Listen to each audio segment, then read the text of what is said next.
their eggs in one basket, each town, where Caesarstone, they support everybody. They'll only get one or two slabs, but they get one or two slabs off everybody, opposed to working with a select few. What is the main factor or the key factors that fabricators consider when they choose a manufacturer or a brand? Warranty is a big one. Support, technical assistance, and then availability. If you can't get the material, they're not going to sell it regardless of how good it is. So those are the key ones: is the warranty and support given to the fabricators, and availability. And I'll give you a couple of examples. I was with Caesarstone in the early days of when nobody wanted quartz, nobody wanted engineered stone, and what we've done, we even replaced our competitors' stone if there was a warranty problem, and if the competitor didn't want to support it or wasn't going to, we would come in from Caesarstone and say, here's a free slab to replace that one that was broken, damaged, or defect by our competitors, no charge, here you go. And we supported the quartz industry as much as we did Caesarstone as a brand. So in those earlier stages, it was as much about selling quartz as well as quartz Caesarstone. So quartz always came first, not Caesarstone. And what that did was gave the fabricators an understanding that if I ever have a problem, it doesn't matter what it is, Caesarstone's going to be there to help me. And when you got that type of reputation, that was something that really brought the respect of all the fabricators, and that's how we got so many people on our side from Caesarstone's side. So the reputation of manufacturers that derived from the technical assistance is the main key for manufacturer to establish a fabricator network, right? Right. Followed by availability of inventory. Also, yes. What? Availability of inventory? What do you mean by availability? Is it delivery to fabricators by manufacturers or just distribution channels such as Home Depot or something? No, as long as the fabricator can get it. Because the last thing they want to do is sell a project of 5-6 slabs, turn around to the manufacturer and go, can I get 5-6? Yeah, you can have it in a month. That's not going to work. They need to be able to get it within 2 to 3 days, at the absolute most, preferably the next day. 2 to 3 days would be the worst case scenario on a small project. Larger commercial projects, you've got a little bit of notice, you've got up to a month. But on the small projects, you will not sell a job, and those fabricators are not going to carry your inventory. The inventory should be carried by the manufacturer, not the fabricator. Fabricator is not going to carry your inventory. Okay.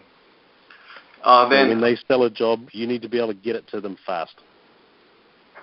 Then in the ES market and SS market respectively, is the brand power important as well? Silestone, Cambria, those two, the brands are really important. With the rest of them, even Cambria is more the colors that sell the product, not necessarily the brand awareness. They have some really unique colors. They have some really nice patterns, and it's not necessarily brand driven. All of the others are strictly sold on price or availability. I can get it, I can have it to you tomorrow, and here is a brown. That's it. There's no other special or distinguishing features of any of the others that I would consider important. But brand in the first two, Silestone and Caesarstone, those two brands really do mean something within the industry. Okay, then when you say warranty is also key factors for like establishing network with fabricator, could you a little bit more explain about warranty? I mean, what do we warranty or how? Well, it's essentially what the stone supplier or the manufacturer is going to warranty is any defect of the material, whether it be a scratch, a pigment inconsistency, a polish inconsistency, anything that's caused by the manufacturing of the stone that's not perfect. That's what the warranty will actually cover. What the fabricator is looking for is over and above support. So although it's warranty is the term that's used, it's more what's the support coming back to the fabricator. If the fabricator messes something up, certainly as you're building a brand, give them a couple of extra slabs to redo it again. Because if they have to buy them again, they're not going to be as supportive of the brand as what they would if you bent over backwards to help them. That type of not necessarily warranty, but support back to them and really helping them, whether it's the manufacturer's fault or the fabricator's fault, the manufacturer should come in and support and say, we're here to help. Either give them discounted slabs or free if you can. Okay. Then and it's just building. It's all part of building that relationship, knowing that if there is a problem, and that doesn't happen very often. Fabricators don't mess up slabs very often. When you look at the overall number that you're going to be selling, it really is a building that relationship to say, we believe in the fabricator, we're here to support the fabricator, we're here to back you up and make sure that you don't lose money. Moving on to the next subject of question. Okay. As far as we know, there has been an over demand in the ES and SS market as both. Somebody estimates that there's going to be a little bit over supply in the SS market. So, what is your opinion about the supply and demand balance in the SS and ES market? We'll start with the solid surface market. The solid surface SS market is a retracting market. It's not getting any bigger. If anything, it's shrinking. It's getting smaller and smaller, and the engineered stone is taking more market share from the solid surface, both in residential, and it's taking larger and larger chunks every year out of the commercial market as well. So solid surface market, there is so much availability. It is definitely a saturated market that there's no more need for extra supply of solid surface. It is becoming a price-driven war, and not it'll slowly just become less and less, and sooner or later it'll almost disappear altogether. There's specialty areas that the solid surface is worth staying, but it's not a large. It'll become a smaller and smaller market every year. On the engineered side, although a lot of people are bumping up to full capacity, like the Silestone still has plenty of capacity left.